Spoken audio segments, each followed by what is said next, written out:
Good morning, evening, or afternoon, depending on what part of the globe you're on and what time zone you are in. I am Skeptically Speaking. Thank you so much for joining us for another reading of The Founding Myth. Founding Myth. Why Christian Nationalism is Un-American by Andrew Seidel. Please pick up your copy today. You will be glad you did. He also has another book that I cannot wait to get started, if it'll allow me. The American Crusade. Here we go. Let's see. How the Supreme Court is Weaponizing Religious Freedom. Andrew Seidel. Can't wait to get started on this book. But for now, we're going to be reading this book. I started reading this 3.5 years ago, and then I took a long break. So I've been recording this to YouTube. So if you want to follow me, you can find me at Skeptically Speaking, as well as Skeptically G on YouTube. I could use some more followers. So please give me a follow on YouTube.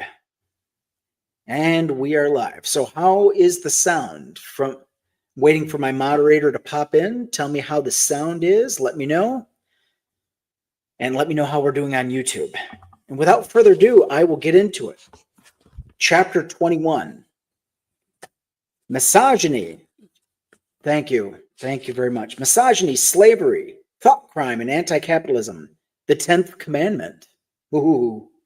Thank you so much. I appreciate it. Thank you for all of your hard work. And please, thank you. Keep tapping that screen. Tap, tap, tap that screen. Thank you so much. And throw a chili or two my way if you don't mind. I'm feeling spicy today. And away we go. I wish they'd let me play Bob Dylan on YouTube without giving me problems.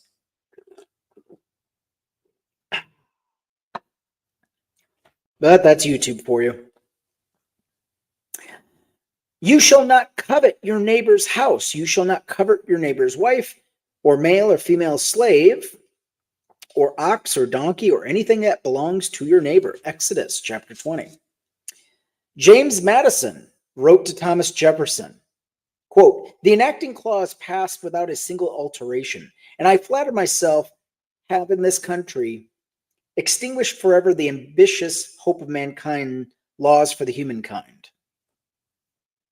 Let me read that again.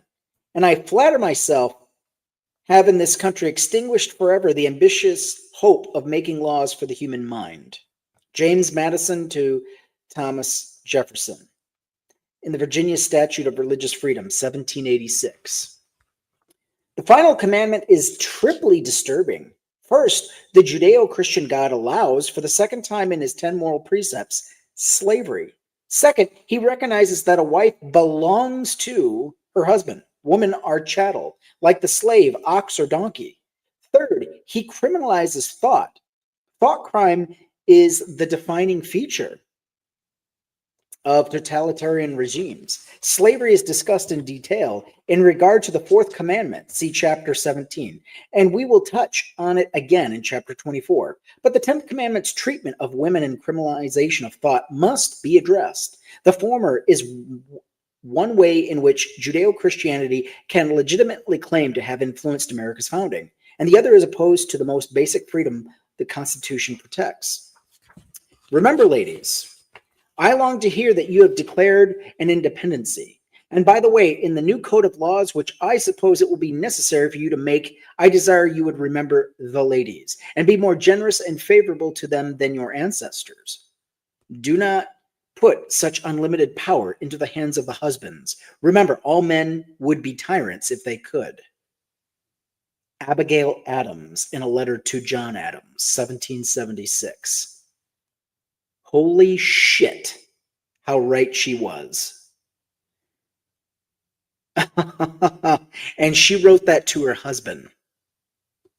Can you imagine what their discussions were face to face? Abigail Adams does not seem to me a woman who took shit from anybody. Wow. Remember, all men would be tyrants if they could. Abigail Adams. Put that on a t-shirt. Judeo-Christian principles have a devastating impact on women, half the country's population, and the 10th commandment exemplifies the problem. The Bible treats women like property, not people. Man enjoys the great advantage of having a God endorse the codes he writes, and since man exercises a sovereign authority over woman, it is especially fortunate that this authority has been vested in him by the Supreme Being, wrote Simone de Beauvoir. For the Jews, Mohammedans, and the Christians, among others, man is master by divine right. The fear of God, therefore, will repress any impulse toward a revolt in the downtrodden female. The Bible supports Beauvoir's powerful words. Reread the fourth commandment. But the seventh day is a Sabbath to the Lord your God. You shall not do any work. You, your son, your daughter, your male or female slave, your livestock, or the alien resident in your towns. Wives are the only people not explicitly prohibited from working. Slaves, sons, daughters, all get a day off, but not wives. Wives are to submit to their husbands and to learn in silence with full submission, according to the New Testament. Mosaic law treats women as lesser, allowing an unsatisfied husband to divorce his wife on a whim, but not the reverse. Of course, God fashions woman as an afterthought from the unnecessary appendage of man. As we saw in the last chapter, the Bible's sexual rules, including the adultery commandment, favor men and beat down women. The Bible repeatedly subjugates women, but treating women as chattel was not simply a sign of the times. Other contemporaneous cultures in the region were often less misogynistic. Archaeologists and priest Roland Deveau wrote, the social and legal position of an Israelite wife was inferior to the position a wife occupied in great countries round about. In Egypt, the wife was often the head of the family, with all the rights such a position entailed. In Babylon, she could acquire property, take legal action, be a party to contracts. But in Judeo-Christianity, the degraded status of women, to borrow a phrase from Elizabeth Cady Stanton, was complete. According to Devoir, the biblical verb to marry a wife has the root meaning to become master. Perhaps this is why in Genesis, Rachel and Leah complain to their new husband, Master Jacob, that their father sold us and he has been using up the money given for us. While the woman lived at home, she was the property of her father until he sold her or married her off, at which point she became the property of her husband. God even forces women to bear children as a punishment, not as the gift of bringing forth life, since he claims credit for that too. To the woman, the Lord God said, I will greatly increase your pangs in childbearing. In pain you shall bring forth children, yet your desire shall be to your husband, and he shall rule over you. Barren women, not sterile men, are the problem for nearly every biblical couple that was having trouble conceiving. Sarai, later Sarah, Rebecca, Rachel, Manoah's unnamed wife, Hannah, Elizabeth, were barren, yet somehow mothered children. The Bible claims that these births were miraculous. Manoah's wife tells a story about getting pregnant with their son, Samson, immediately after a man of God, whose appearance was like that of an angel, visited her. It is more likely that the husbands were sterile or inattentive lovers who treated their wives like property instead of partners, and that the woman sought solace elsewhere, or that the laws of nature were suspended. Either way, the Bible refuses to credit women for bringing life into the world. And when a barren woman does conceive, Yahweh, the patriarch, gets the credit. Men get the credit, women get the blame. The biblical narrative itself reflects this. Manoah's wife is one of the many biblical women, like Jephthah's daughter, Lot's daughter, and the wives of Noah's Ark, whom we know of only by reference to her male relations. Childbirth is not just viewed as God's punishment, it is considered unclean. Women must be purified after. Women are unclean when they menstruate. Everything an unclean woman touches is unclean. In this childish understanding of the world, the Bible essentially tells us that women have duties. The menstruating woman must sacrifice 2 turtle doves or 2 pigeons to her God before he will cure her of this terrible affliction. Although sons are wholly holy to the Lord, daughters are not. This disparity is embodied in the morning blessings recited by many Orthodox Jews. Men and women begin with the same two verses. Blessed are you, Hashem, King of the universe, for not having made me a Gentile. Blessed are you, Hashem, King of the universe, for not having made me a slave. Then the prayers diverge. The women say, Blessed are you, Hashem, King of the universe, for having made me according to his will. The men, on the other hand, say, Blessed are you, Hashem, King of the universe, for not having made me a woman. And let's not forget all the pain, evil, and suffering in this world is Eve's fault. True, the biblical God actually created the pain, evil, and suffering, but Eve had the temerity to exercise the curiosity that God gave her, so she gets the blame. The Catholic Church is so feared women that it has a warped sense of morality and sexuality that to comply with Paul's order for women to be silent in church, it castrated young boys. In 1589, Pope Sixtus V issued a papal bull, Cum pro nostro pastorale manuere, I can't say that, which enrolled castrati in the choir of St. Peter's. Castrati, young boys whose testicles were removed or destroyed by severing the testicles from the spermatic cord, were needed because women could not be part of the liturgy, since some songs in the liturgy required high voices and women were to remain silent. The religious solution was to castrate boys. Think about that for a minute. In order to keep women silent, but allowing for women's vocal parts to be sung, they had to literally abuse boys to get it done. Most of American history reflects the religious subjugation of women. The founders did not. As Abigail Adams asked, remember the ladies, under a legal doctrine known as coverture, American women had no legal existence separate from their husbands. Courts denied that married women were individuals capable of lives independent of their husbands. Marriage was a contract between one man and the man who previously owned his wife, usually her father. It was not a loving agreement between two equals to stand together against the world. It was ownership. A woman's being given her husband's name is a remnant of this practice. This vision of marriage closely resembles the Bible's in that it is biblically imposed burden. One noted Cambridge law professor traced coverture's origins back through English law and found that the notion of conjugal unity has a biblical origin. Genesis 2:24 is explicit that husband and wife shall be one flesh, and this is repeated in the New Testament. There can be no doubt that it was this theological metaphor that produced the legal maxim. The Judeo-Christian belief that women are a form of property significantly affected this country because the belief was religious, based on divine law and divine order. It provided an unquestionable justification for oppression. To question a woman's place was to question God's plan. Interesting how that works. As with slavery, religion might not have been the root of the cause, but it provided an unassailable moral justification for diminishing half the population. For instance, when Myra Bradwell decided she wanted to practice law, the Illinois Supreme Court told her that as a woman she was unfit. This 1872 decision rested partly on the fact that God designed the sexes to occupy different spheres of action, and that it belonged to men to make, apply, and execute the laws.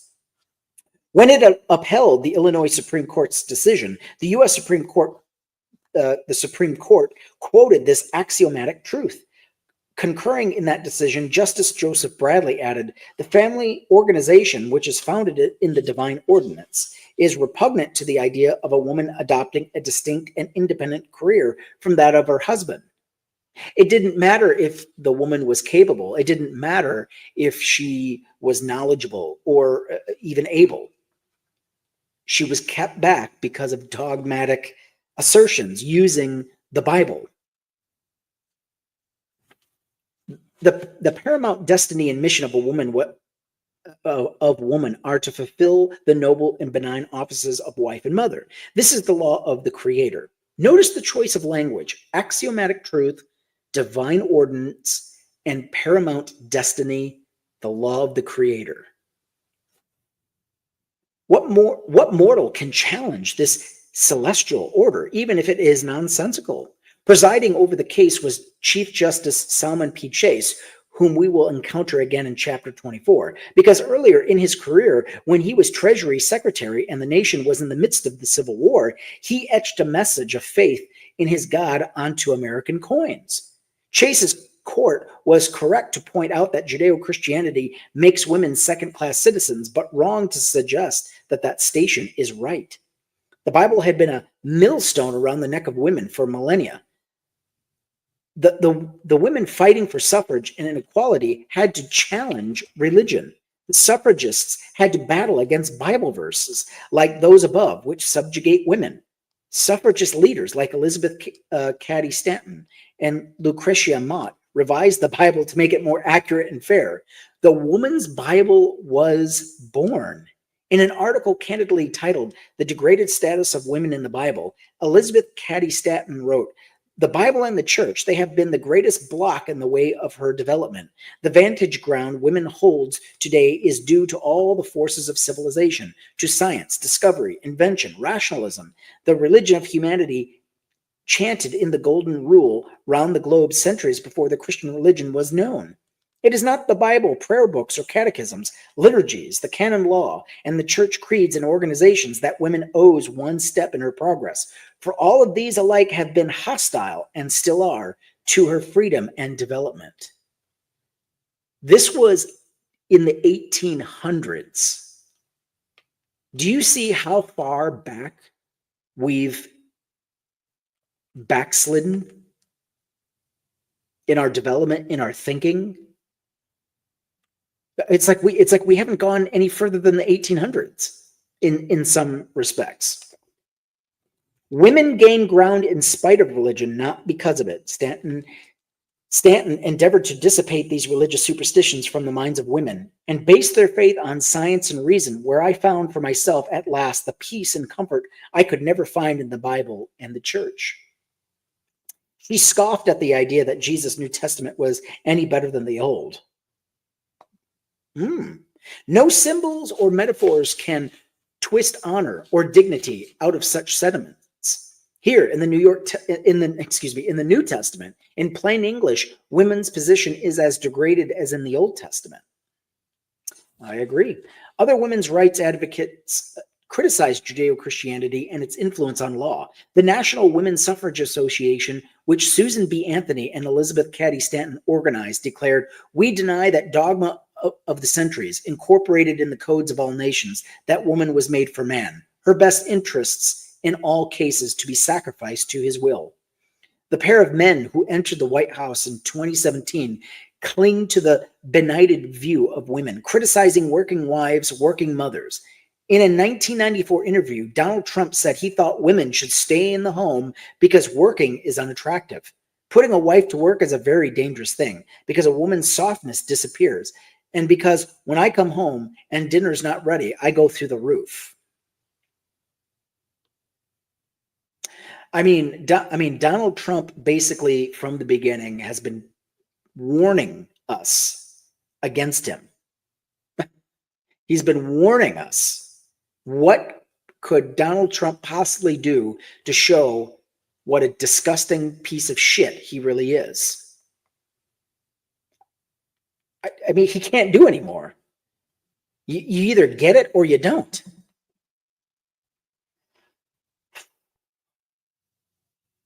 This is the language the Christian nationalist no doubt appreciates and concurs with. For Mike Pence, his belief about the role of women surfaced in his oft-expressed defense of traditional marriage and his assertion that marriage was ordained by God. Pence once shamed working mothers who made their children daycare kids to fulfill the siren song of pop culture, that you can have it all, career, kids, and a two-car garage. Using daycare, which is to say leaving the home to work, would stunt the child's emotional growth and make the child less affectionate towards his mother, according to Pence's unsupported beliefs. Other lawmakers are more explicit. Representative Steve Pierce of New Mexico cited the Bible to argue that the wife is to voluntarily submit to her husband. This wasn't an off-the-cuff remark. He actually wrote it in his 2013 memoir, Just Fly the Plane, Stupid. Continuing, quote, The wife's submission is self-imposed as a matter of obedience to the Lord and of love for her husband. Mike Huckabee, a Republican hanger-on, failed presidential candidate, and once governor of Arkansas, signed a statement of faith that a wife must submit herself graciously to the servant leadership of her husband.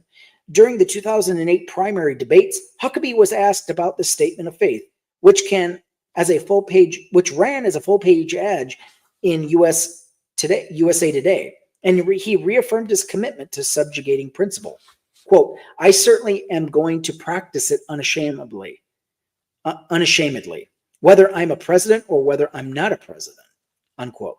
The theory of female servitude is written into the Ten Commandments. Thousands of years of slow moral progress had done little to erode it, and any gain was not sufficient for the nation's founders to treat women as equals. They did not take Abigail Adams' sage advice to be more generous and favorable to the ladies. Judeo-Christianity was instrumental in this failure and continues to fuel battles against civil and reproductive rights in American women to this day.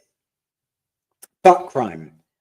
Power is tearing human minds to pieces, putting them together again in new shapes of your own choosing. George Orwell, 1984. The nucleus of the 10th commandment is shall not covet, which prohibits specific thoughts. But the First Amendment protects absolutely the freedom of thought. The right to believe whatever one chooses is the only unlimited right under the Constitution. This Judeo-Christian principle does the opposite, seeking to stifle thought and enforce ideological uniformity. Religion must maintain a closed information system to perpetuate itself. Religious dogma cannot withstand the facts, scrutiny, or doubt that comes with exploration, discovery, and expanded horizons. Religion is often too inflexible to incorporate new information like human evolution or the heliocentric solar system. So it demands that followers shut out reality. Judeo-Christianity's attempt to keep the information loop closed is evident in the demands the biblical God makes in the Ten Commandments. Know their gods before me. Do not disrespect even my name. Stop work for a full day to worship me. Heed your parents because they will tell you to worship me. Killing is acceptable if the victim is not someone who worships me. And finally, a decree to suppress certain thoughts. The very concept of the Judeo-Christian God encapsulates thought crime. He is, as Christopher Hitchens so memorably phrased it, an unalterable, unchallengeable, tyrannical authority who can convict you of thought crime while you are asleep, who can subject you, who must indeed subject you to a total surveillance around the clock every waking and sleeping minute of your life. Before you're born, and even worse, when the real fun begins after you're dead.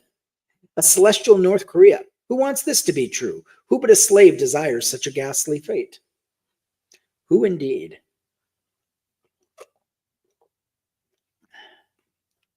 This commandment is but one of Judeo-Christianity's attempts at outlawing thoughts.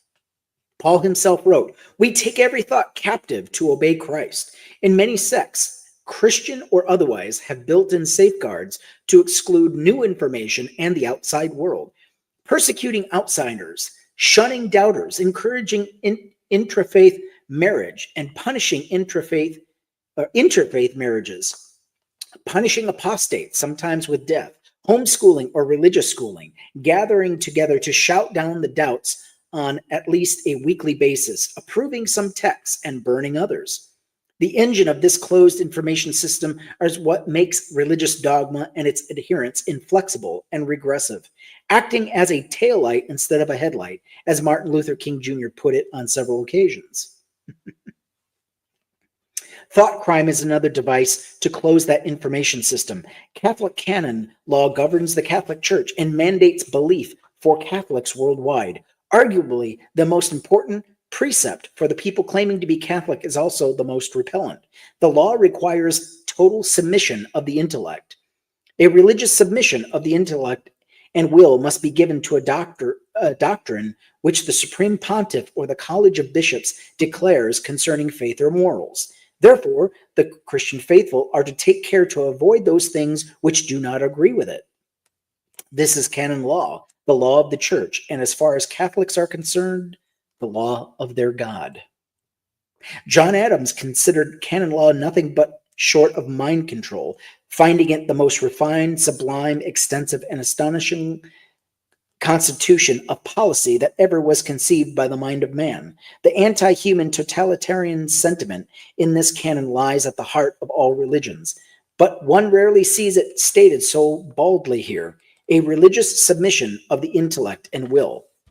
The Catholic Church's power players convened the Council of Trent in the mid-1500s to determine how to impose their will for the next few centuries. The council analyzed the coveting commandment and declared that thought crimes are more dangerous than those which are committed outwardly. I will read that again. The council analyzed the coveting commandment and declared that thought crimes are more dangerous than those which are committed outwardly. Failing to engage in groupthink was worse than committing murder. Banking on the perpetual guilt these crimes ensure, the council required that all mortal sins, even those of thought, be confessed to the priests.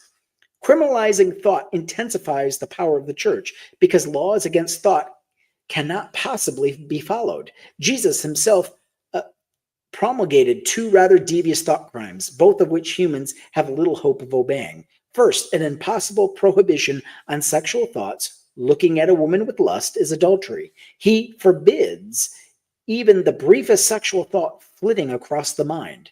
This criminalizes the most basic of all human impulses, the sexual impulse. Second, Jesus sermonized on the Mount, quote, "You have heard it said to those of ancient times, you shall not murder, and whoever murders shall be liable of judgment. But I say to you that if you are angry with your brother or sister, you will be liable to judgment."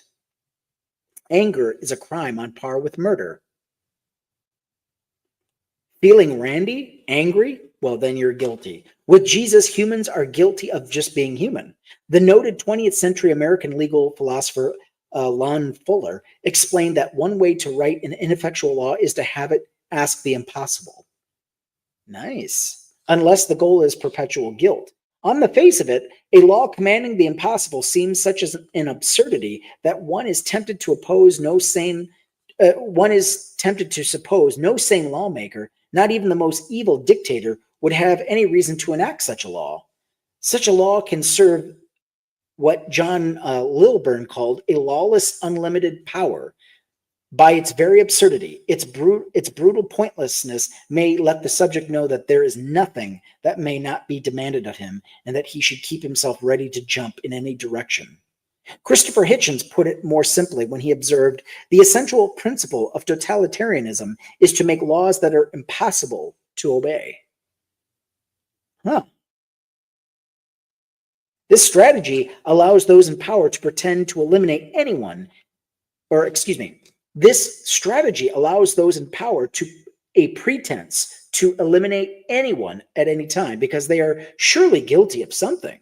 Judeo-Christianity, and particularly Catholicism, with its confession and priestly absolution, relies on thought crime to ensure perpetual guilt. Then the guilty, everyone, must turn to the church for forgiveness and absolution. The coveting prohibition is fundamentally opposed to the Constitution and antithetical to our criminal laws. That the only influence it may have had is an exemplar of how laws should not be written. The founder strove to protect the freedom of thought. In his 1802 letter that memorialized the wall of separation between church and state, Thomas Jefferson wrote, "The legitimate power of government reach actions only, not opinions. The Supreme Court has explicitly ruled that the First Amendment protects against the prosecution of thought crime. No truly civilized society will punish for thoughts alone. This is perhaps the precept at the heart of the American experiment. Our thoughts are free. The freedom of thought is the only absolute right protected under our Constitution. Every other right is limited in some respect. You have free speech, but can't threaten others. The press is free, but the media can't publish willful lies that destroys someone's reputation. We have the freedom of assembly, but we cannot trespass on someone's property to exercise that right. There may be a right to bear arms, but we can't take those guns on planes or into courthouses. Even the free exercise of religion is limited.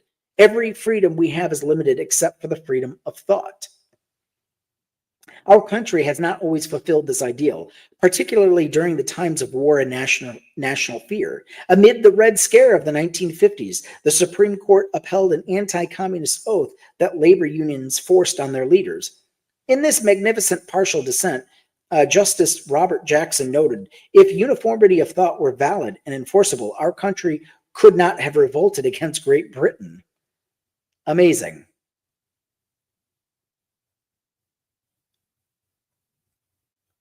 That's the problem. They aren't slaves. There is a leader to follow. Well, if you must follow the leader, then you are indeed a slave. Thank you. Thank you, Reggie. The idea that a constitution should protect individual nonconformity is essentially American. Our constitution excludes governments from the realm of opinion and ideas, beliefs, doubts, heresy, and orthodoxy, political, religious, or scientific. Using the language of religion, Jackson warned of the evangelists and the zealots of many different political, economic, and religious persuasions whose fanatical conviction is that all thought is divinely classified into two kinds, that which is their own and that which is false and dangerous. All ideological struggles, religious or political, are primarily battles for the dominance over the minds of people. In short, American principles rebel against this fundamental religious principle.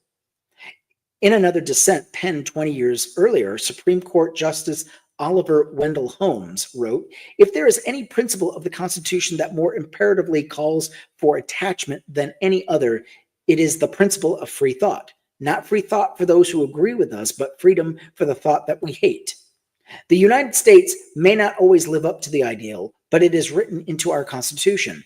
Justice Jackson, again, our Constitution relies on our electorate's complete ideological freedom to nourish independent and responsible intelligence and preserve our democracy from that submissiveness, timidity, and herd-mindedness of the masses, which would foster a tyranny of mediocrity.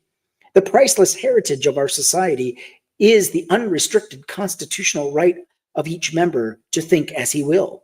Thought control is a copyright of totalitarianism, and we will have no claim to it. Judeo-Christianity attempts just such a claim. I refer you again to a Catholic canon law, a religious submission of the intellect and the will.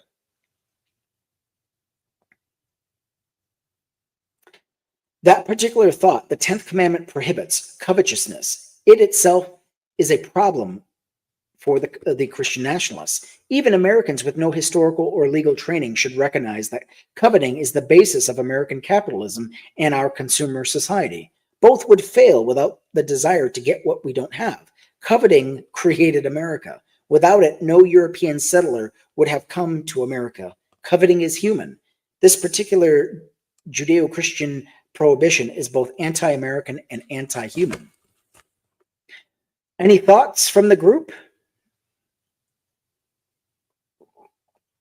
I'll take any questions before we get into chapter 22. So if you have any questions, comments, concerns, put them in the chat and I will try to get to them.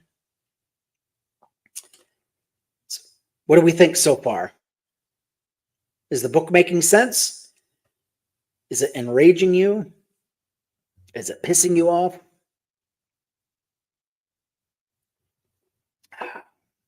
What say you, dear listeners? I think someone had a comment. Oh, I was saying that the problem is your view on what constitutes slavery. Well, if you can be controlled and owned by somebody, that's slavery.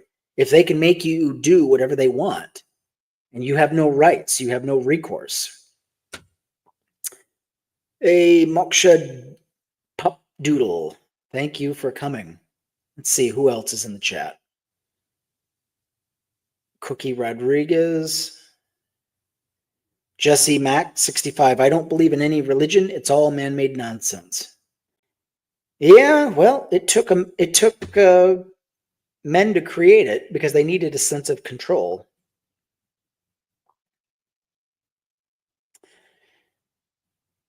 What era are you living in? I don't know. I think I've missed my era. I don't know. Cinder's 44. Ah, let's see. The Christian family setup is effective in leading a proper family. Well, there you go. I mean, the Christian family is a totalitarian, it teaches you conformity and totalitarianism. It basically teaches it gets you primed and ready for an actual dictator. Christianity always goes back to its fascist roots every time. It doesn't matter what brand of Christianity you're in, it will eventually lead back to totalitarianism. The declaration is correct. Government instituted amongst men derive their power. Yes, that's true. By that logic, we are all slaves to the law. No, that's not what we're talking about. I think you've missed the point, Reggie, but we're glad you're here. Thank you for coming. Okay, well, without further ado, I will get into chapter 22. 10 Commandments, a religious, not a moral code. The 10 Commandments are not a moral code by any stretch of the imagination, because I would go so far as to say that it is immoral, but that's another topic. Let's see. Religion is an insult to human dignity. Without it, you would have good people doing good things and evil people doing evil things. But for good people to do evil things, that takes religion. Stephen Weinberg, Speech Conference on Cosmic Designs, Washington, D.C., 1999. I don't think I've missed the point, and I think that is a very good question. What is your question? What do you think of the Mormon faith and Joseph Smith? Well, Joseph Smith was a charlatan, a liar. He was a scam artist, and he was literally wanted in multiple counties and states, to the point where he was locked up. And I mean, this guy was just nasty. I mean, this guy had underage wives.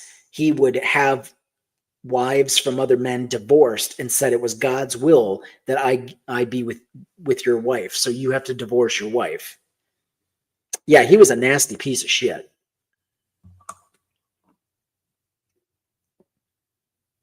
But that's Christianity. Christianity it's a plagiaristic, it's a bastardization of another ancient religion, also known as Judaism. Judaism derives from the Canaanite pantheon, which we don't have time to go for. But anyway, the further we get from religion, the more, let's just say, the more peaceful we become. You know, you go to any country where the further from religion they are, the more peaceful, the more prosperous they are. I mean, it's just happens to be that way. It doesn't mean everything is perfect in that society. For instance, people reference Japan, but Japan is still a very patriarchal society, and they've got their own set of problems too. And they have yet, South Korea is the same way. You know, women are still treated like second-class citizens in some respects, and this is why women in South Korea have decided, you know what, we're done with men. In fact, the people in the government in South Korea is literally at a crossroads. They have yet to figure out how they can stave off the birth crisis. There's just so few births happening in these countries. And it's like, well, yeah, why should women give up their lives to be homemakers when they're just being used as free servants? No, all religions. No, I don't. I wouldn't say that. I would say the Abrahamic faiths, do worship the same God. They just call them different. But I wouldn't say all religions are the same. For instance, you've got Zoroastrian, which is one of the it's one of the oldest, if not the oldest, surviving religion out there. I mean, it's just amazing how long, Zoroastrianism has been around. Hinduism has been around even longer than Christianity. But yeah, I wouldn't say that all religions believe the same God. But, some people take that route, and I'm like, well, I mean, you're free to believe it if you want. But I just don't see any evidence of that. And then there are some religions where they believe in multiple gods. So you have that. Yeah. But yeah, this has been a very good book. Let's see. Someone named a theocracy that was benevolent, but you can't. Someone name a theocracy that was benevolent, or even, I mean, benevolent or just good for anybody. Exactly. No, there's no such thing. I mean, you can still have a theocratic system without God. I mean, Russia was like that. They were ruled by the divine right of kings, and then then there was a ruling class that hijacked communism and basically made Russia into an uber capitalistic fever dream, or hellscape, if you will. Basically, everything funnels to the top 1%, and the serfs and peasants. I mean, Russia and China are the worst examples of a communist society. I mean, just bar none. I mean, I would say China and Russia have been unfettered capitalist societies. Where even, I mean, going back as far as 1917, American corporations were in Russia, setting up shop and getting like almost free labor. Not quite free, but I mean, they were pennies on the dollar, cheaper than even hiring an American citizen. So yeah, I would not call these societies communists by any stretch of the imagination. I mean, if you think that, it's like you got to go back and read Engels' Das Kapital and Karl Marx. But anyway, moving on. Chapter 22, the 10 Commandments, a religious, not a moral code. I think I started that. As a historian, I confess to a certain amusement when I hear the Judeo-Christian tradition praised as the source of our concern for human rights. In fact, the great religious ages were notable for their indifference to human rights in the contemporary sense. They were notorious not only for acquiescence in poverty, inequality, exploitation, and oppression, but for enthusiastic justification for slavery, persecution, abandonment of small children, torture, genocide. Arthur Schlesinger Jr., The Opening of the American Mind, New York Times, 1989. Wow. Nearly all of the 10 Commandments conflict with America's ideals in one way or another. American values the freedom of worship, expression, and thought, while the 10 Commandments attempts to destroy each. America has abandoned or is still trying to escape the parts of the 10 Commandments that can rightly be said to have influenced it. Legalized slavery, codified sexism and suppression of the sexual impulse, and inequality among races and religion under the law.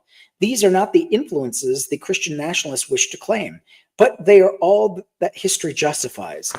The American ideal is equality, though it is often unmet and progress can be slow. Judeo-Christianity's ideal is elitism, being part of a favored class singled out for special treatment. The Christian nationalists might still argue that although the 10 Commandments did not specifically influence the founding, the morality featured in those commandments did. Or they may claim that the morality implicit in our nation's foundations is impossible without religion and the 10 Commandments. Given the morality of the commandments the previous chapters exposed, this argument should be a non-starter, but perhaps Christian nationalists is tempted by its vagueness. The alleged moral and ethical superiority of the 10 Commandments is important to the Christian national myth, and like the myth, is inaccurate. The 10 Commandments are not a moral code. They are a religious code. That distinction, often lost, is crucial. A moral code is a set of principles that helps us analyze and reach moral solutions in the innumerable dilemmas life presents. A religious code is a set of rules based on divine authority. Its only morality is to obey and to follow. Those who obey are treated favorably. Others are killed, excommunicated, banished, or otherwise removed from the favored status. Ignatius Loyola stated this quite plainly for the followers of his monkish order. Virtue was to be secondary to obedience, and the intellect, one's understanding, ought to be sacrificed to God. Quote, obedience is nothing less than a holocaust. By obedience, one puts aside all that one is. One disposes oneself of all that one has in order to be possessed and governed by God through his superiors in the order. At a more basic level, the confusion arises, particularly in America, because many people assume that religion and morality are the same thing. The idea that religion is the source of morality is a fallacious assumption that underlines the claim that religion and Decalogue influenced American foundations. Religion gets its morality from us, not the other way around. One need only look at the Ten Commandments monuments that dot our public lands to see that they are not moral, to see that we give religion its morality. Humans have edited and abridged these monuments to improve the word of God, to make it more moral. If you live in Denver or Austin or near another Ten Commandments monument on public land, go and examine it. See if the full text of each commandment is carved into the stone. See if slavery is recognized, if women are considered chattel, and if the supposed pinnacle of morality punishes innocent children to the third and fourth generation. If the Ten Commandments were truly moral, there would be no need to edit these displays to fit today's standards. Morality evolves. These edited monuments undercut the very claim that they were set up to make. They are monuments to a lie. For the person who believes a God is on his side, not only is everything possible, but everything is also justifiable. I will read that again. For the person who believes that God is on his side, not only is everything possible, but everything is justifiable. Yes, it is very ironic that a college is named after Loyola. Amazing. Come and expand your mind, but not too much, as our forefather Loyola has decreed. Dostoevsky famously observed that if God does not exist, everything is permitted, but that's backwards. Everything is permitted if a God commands it, subjugating women, prohibiting two consenting adults from happily marrying, or flying plane loads of innocent people into buildings full of innocent people.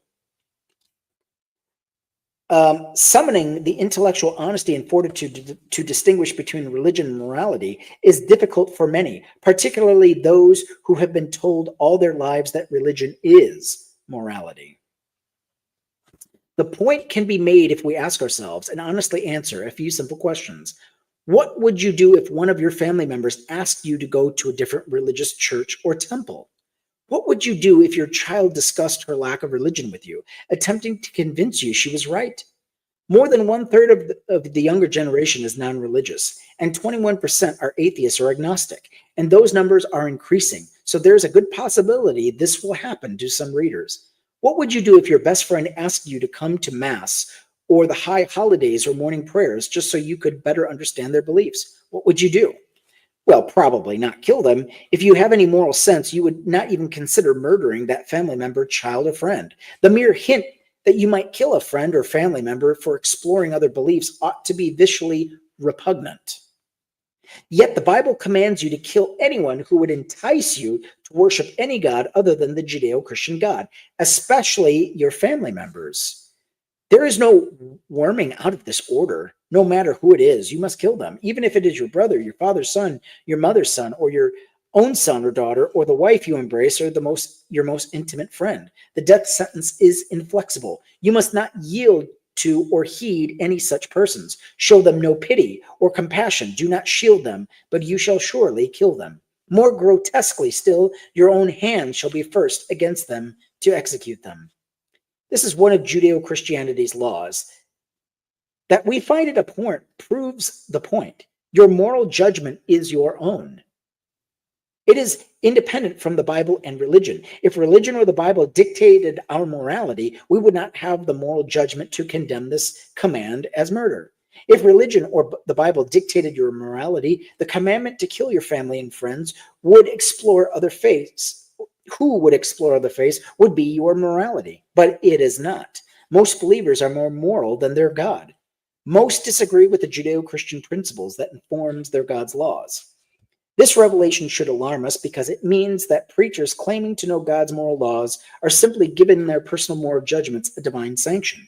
They ascribe their morality to a supernatural being instead of to themselves. They are claiming that their judgment is divine. The biblical authors did the same. Biblical morality is archaic because it reflects the primitive morality of its authors, who wrote at a time when life was brutal and short. Life was cheap. And so was their morality. There was no perfect God writing down laws with moral deficits. So obviously that today's second graders could improve them.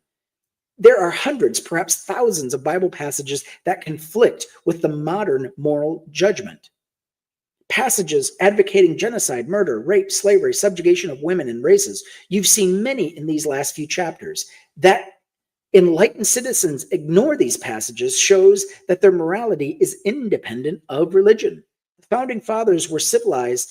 They were more civilized than the Bible's authors, with much higher moral standards, but even they fell short of today's standards. An honest examination of biblical family values also can help illuminate the distinction between religion and morality. The Hebrew Bible shows a distinct lack of familial warmth. The first half of the first book of Genesis contains, among other things, fratricide, polygamy, incest, pimping one's wife to a king, and a father offering his daughter up to a gang rape, and then later impregnating them himself. Christian family values are little better. During the Great Commission, when Jesus commands his apostles to spread the word, he stresses the destruction of the family. I have not come to bring peace, but a sword. For I have come to set a man against his father, a daughter against her mother, and daughter-in-law against her mother-in-law, and one's foes will be members of one's own household. Whoever loves father or mother more than me is not worthy of me. Boy, that sounds like Trump, isn't it? That sounds like the God of the Old Testament, doesn't it? And whoever loves son or daughter more than me is not worthy of me. Luke confirms the message. This alone casts suspicion on Christians' values to healthy families. Jesus did not want to share his followers with their families. Divided loyalty weakened his influence. In one tale from the book of Matthew, Jesus would not even allow a follower to attend his father's funeral, saying, "Follow me and let the dead bury their own dead." Jesus was no exemplar of family values himself. He rudely chastised and spurned his mom, thought his dad was a god, never married, never had children, seems to have ignored his brothers and sisters, and if he practiced what his church preaches, remained a virgin until his death. Jesus died a victim of Judeo-Christianity's filicidal tendencies. His alleged father has him tortured and murdered by the state out of some perverse love. Quote, "For God so loved the world that he gave his only son." The first epistle of John and 1 John 4, 7-21 exalts the sacrifice and betrays the writer's ignorance of the true meaning of love, although he uses the word nearly 30 times in the passage. In his attempt to explain that which he does not know, he bastardizes love into an exaltation of child sacrifice. Beloved, let us love one another, because love is from God, and everyone who loves is born of God and knows God. Whoever does not love does not know God, for God is love. God's love was revealed among us in this way. God sent his only Son into the world so that we might live through him. And this is love, not that we loved God, but that he loved us and sent his Son to the atoning sacrifice for our sins. Beloved, since God loved us so much, we also ought love one another. No one has ever seen God. If we love one another, God lives in us, and his love is perfected in us. The rest of the passage is just mind-numbing and meaningless. It is a string of words that sound powerful together, but mean nothing. Considered deepities, as philosopher Daniel Dennett calls them. Nonsense like this cheapens real love. Love does not permit child sacrifice, yet it is common in the Bible. God demands that Abraham murder his son, Isaac, and the Israelite general Jephthah's battle plan to defeat the Ammonites consisted of sacrificing his daughter.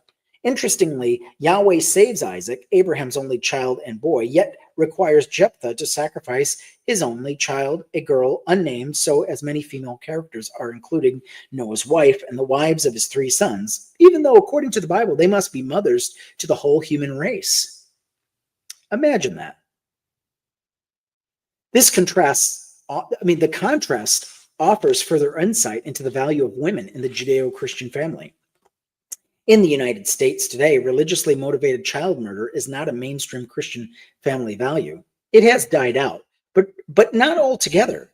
In fact, devout parents can still get away with child murder in some states. In Virginia, West Virginia, Iowa, Ohio, Mississippi, Arkansas, Washington, Idaho, laws for negligent homicide, manslaughter, and capital murder have religious exemptions. I will read that again.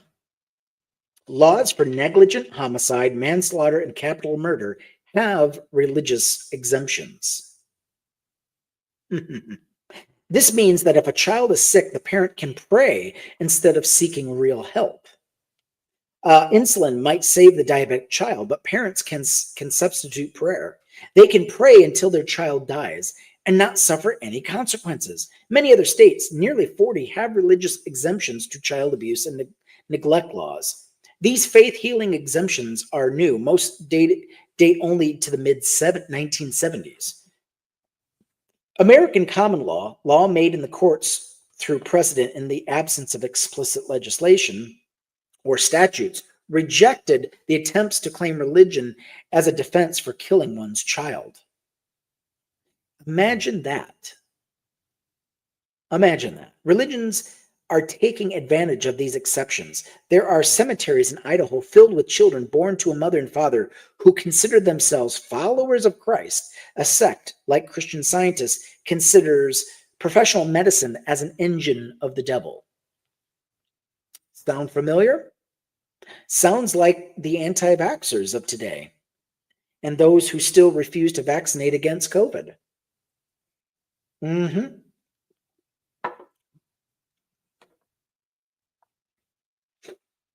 Over about a decade, children born to parents in the followers of Christ had an infant mortality rate that was 10 times greater than Idaho as a whole. Yet, advocates from groups such as Child Healthcare is a Legal Duty estimates that nearly 200 children have died since states began passing these exemptions in the 1970s. Faith healing? Faith does not heal these children. It kills them. The sheriff in one Idaho county who had been working for years to overcome this exemption pointed out that Idaho laws treat livestock better than children. If it was cattle being treated like this, no medical care in distress, if you saw that from the street, we'd have a search warrant and we'd be kicking down doors. Despite immense and mounting pressure, Republicans in the Idaho legislature refuse to repeal this religious exemption every time it has been proposed. Idaho aside, states have been slowly but surely repealing these murderous exemptions. We are witnessing the gradual death of another Christian family value that is still influential, though waning. Homophobic discrimination. Nationally, there are as many as 2.4 million homeless American youth, 20 to 40% of whom are LGBTQ+, despite comprising only 3 to 5% of the total youth population. The two most common reasons for homelessness in LGBTQ youth are family rejection on the basis of sexual orientation and gender. 2, being evicted from family homes as a result of coming out. In these situations, the family either rejects the child, making it unbearable for them to stay, or deliberately disowns the child, kicking them out. LGBTQ youth who are rejected by their families are 8 times more likely to attempt suicide than those who are accepted. Ann Coulter, a mouthpiece for Christian nationalism, approves these Christian family values. Last Thursday was National Coming Out Day. This Monday is National Disown Your Sunday, she wrote. Religion perverts love. Without doubt, there are plenty of Christians who exercise positive family values such as understanding, acceptance, and love, but they are not acting like Christians. For instance, Senator Rob Portman, Republican from Ohio, consistently opposes gay rights and even sponsored the hateful Defense of Marriage Act. His son came out as a homosexual in 2011. In 2013, Portman announced his support for marriage equality. Portman tried to ground his turnaround in the Bible. Get fucked. But his new position conflicts with biblical values. He placed his family above the Bible and Jesus' words. Christians do this all the time, but they are not acting like Christians. They are exercising their own moral judgment and coming to better, more ethical conclusions than their Savior. And why does it take a family member? Why does it take a family member for you to realize that there are others just like this person? Oh, and now you feel a certain way. Now you want to grant rights to people like your children. But it didn't cross your mind before, did it? Amazing. Herein lies a major problem with Judeo-Christian principles argument. Society has traditionally labeled anything good, virtuous, or kind as Christian. When people are misbehaving, a father disowning his gay daughter, for instance, people say, that's not very Christian. But it is very Christian. It's just that the tenets of Christianity are immoral. Ann Coulter's horrible comment is perfectly Christian and also immoral. Choosing to follow the teachings of the Hebrew Bible. And remember, Jesus came to fulfill the law of the Hebrew Bible. Over loving your family is precisely what Jesus commanded. What would Jesus do with a gay son? At the very least, kick him out of his house. Parents who do so are exercising Christian values, but they're just bad values. They are doing what Jesus would do, what Jesus commanded they do, choosing him over their family. Judeo-Christianity is anti-family. Religion is not morality. Of course, religion will reflect morality of the time and place of its origin. Such morality is often archaic, as the Ten Commandments illustrate.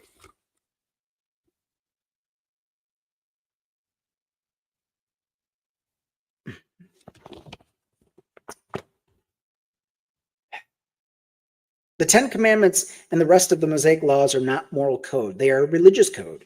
They enforce religious conformity, not morality.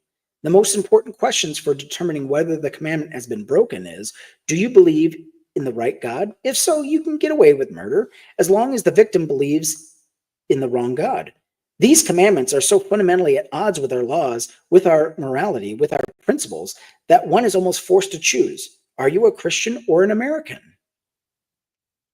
Your answer to that question, which, if incorrect, the biblical God punishes with death, is protected under our Constitution. The separation of state and church in our First Amendment protects your right to be an American Christian. Christians can choose to personally follow the Ten Commandments' totalitarian tendencies because their rights are protected by the Constitution. The Constitution puts checks and limits on what would otherwise be unbridled, tyrannical power, while the Ten Commandments demand worship and obedience of just such a power. The Constitution protects us by limiting power and defining our rights. God's commandment limits our rights and imposes power on us. The Ten Commandments punish crimes against an all-powerful God. The Constitution proclaims that our rights cannot be infringed, no matter how powerful the ruler. The Ten Commandments did not positively influence the foundations of the United States. America would survive without them. Indeed, it survives in spite of them, because the United States is founded on ideals that are far more important, impressive, and timeless than anything Judeo-Christianity has to offer. Whew, we're getting through it, aren't we? So, what did you think? Anybody care to join the discussion? You can request to jump up and tell me your thoughts on what we just read. I don't mind. I got some time. But don't wait too long. I might have to end this live pretty soon. They're giving me warnings. Just mentioning some of the themes in this book is triggering the bots that monitor what speech I'm using. So, but yeah, feel free to come on up and yell at me, whatever, say I'm wrong, or better yet, the author is wrong. Not my words. I just happen to agree with them. Anyway, I'll play some Bob Dylan while we wait. Oh, actually, you know what? I better not. I'm still live on YouTube. Oh, you own the book? Good. That's a good decision. Have you bought his latest book on the Supreme Court? This, I can't wait to get started on, because, I mean, I should literally have been reading through this book now because of how timely it is and how we have a Supreme Court hijacked by religious zealots that is literally letting Trump get away with anything.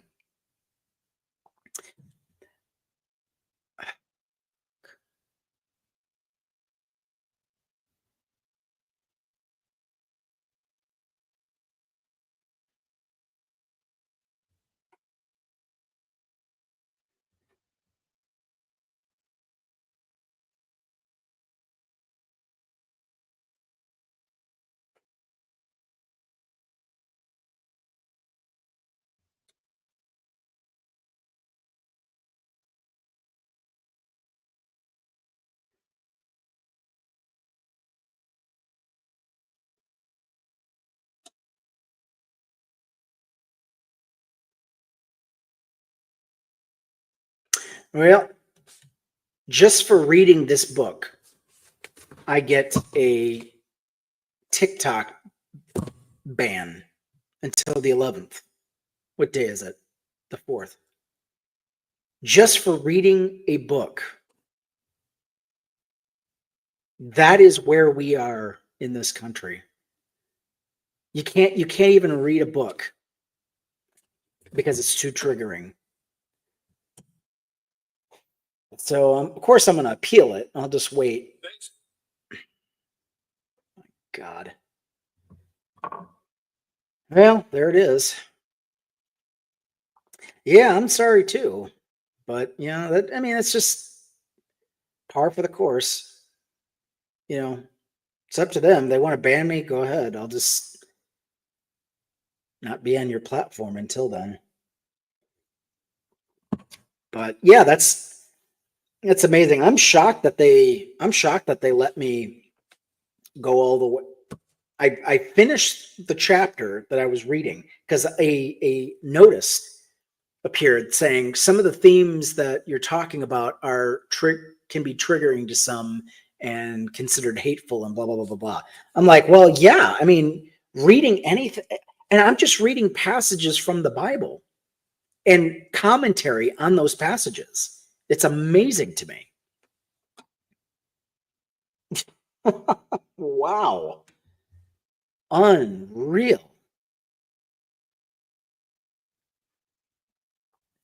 But yeah, buddy. I could. Yeah, it is stupid. But there's really nothing Penelope can do. Anyway, my cigars came in. I knew they were a little thin. They're Ecuadorian, but they make them in, they're handmade in some European country. I can't remember. It's not Sweden. It's something. We'll see how these taste, but we'll see. I'll try it. I'll try it at least once. But yeah, so I've read, let's see. How many days have I gone live? This is the 3rd day, so I've read maybe 6 chapters. I've read 6 chapters of this book. That's good. I mean, that's what it takes to get me through these books, It's like I have to read them on live. because it's like I won't do it any other way. When I started this project 3.5 years ago, I just wanted to get this information out. Now it's like, geez, I hope I just I'm just using it to get I'm using this time to get through reading these books. I just wish it wasn't such a struggle to just pick up and read. We don't read enough in this country. We don't read enough in this society. And we're slowly and surely just getting more and more stupid, for lack of a better word. And myself included. I'm talking to myself.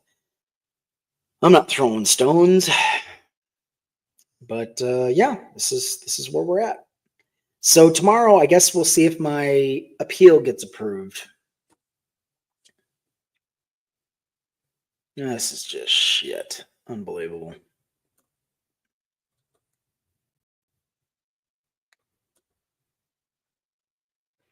But yeah, I mean, that should tell you something.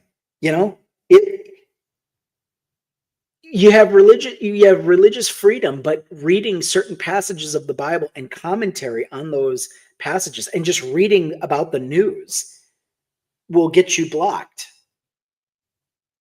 You're already I thought you were mod. Hold on. I don't know if I can make you a mod from here.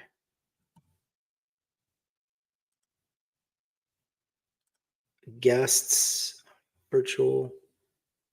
Yeah, I don't know. I can't mod you from here. I don't know why.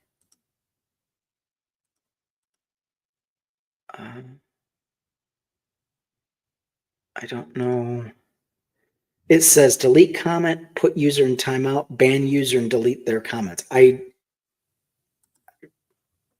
don't know why it shouldn't be this hard. Let me think. Let me get on YouTube from my phone. Let me see if I can.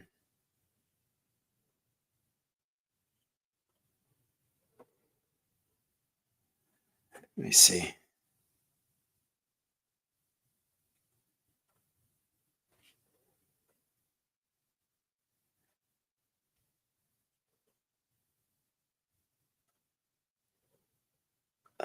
Tum tum tum tum tum.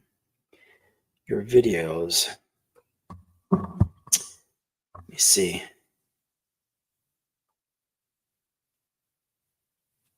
Huh. Yeah, I don't know how to mod you from here. It should. It's been so long. It's like I can't remember.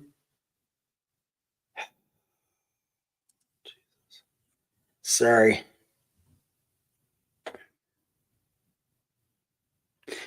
I'll just have to tag you if you get a comment that needs removing. Okay. Yeah, I don't.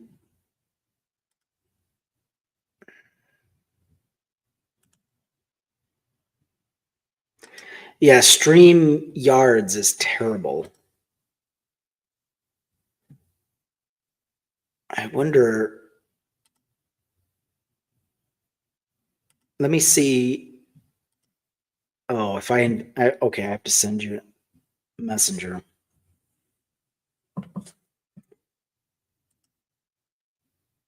I have to upgrade.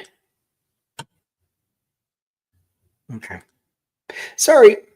Anyway, but that's that. And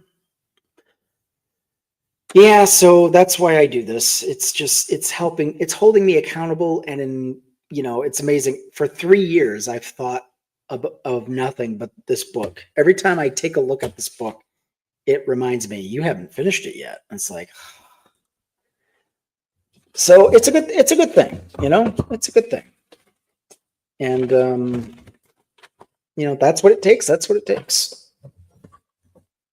I just hate not finishing a project, you know?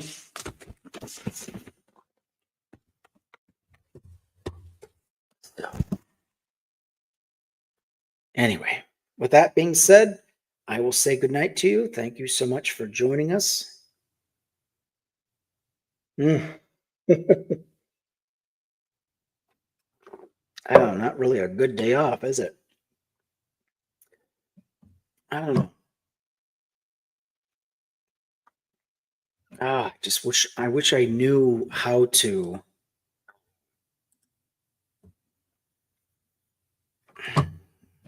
I don't know. Oh, you know what? I think you know what it is. I'm technically not logged in. Okay, I think I know what it is. Because I'm not doing this from my browser, I'm not logged in as my Skeptically G account. That's why. I think that's why. I hope that's, but that could be it. Uh, anyway, but it shouldn't matter. I'm here. It should make me, it should allow me to do do what I need to do. Ugh. Oh, really?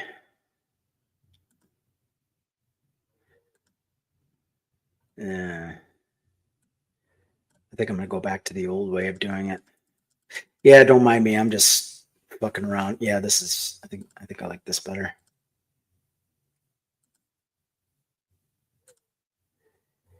Anyway. Oh, I get to shut my. I get to shut that off. I don't have to have a displayed name anymore. That's so much better. Although I could do Skeptically G.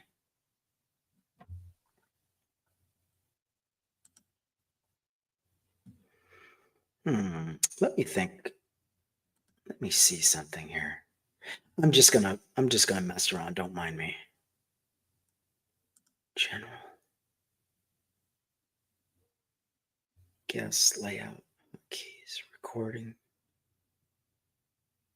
Orientation settings are disabled while live. Okay, I get that. Let's see, edit.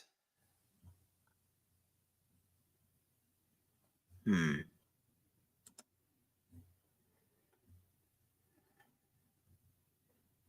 me think. Edit name. Okay, I guess I could.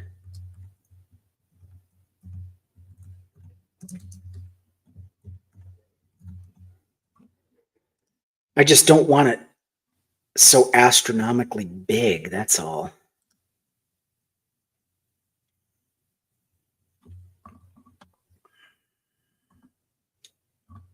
Check the chat. Okay.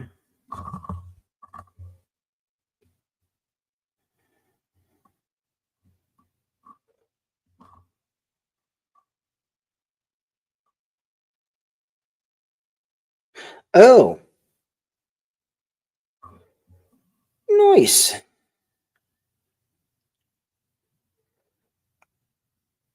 Let me think. You know what? If you could change it to skeptically speaking, that would be perfect. Because although my handle says skeptically looking, yeah, let's just keep it speaking. Perfect. I wish I could get rid of that green in the background. But yeah, you did a good job. Thank you. All right. Well, listen, I am going to end this live. Thank you so much for joining us. This has been Biblical History Skeptics Podcast, now skeptically speaking. I'm your host. Thank you so much for listening to me drone on. And I'll see you when I see you. But yeah, we'll see how long this ban lasts. So stupid. All right. Take care.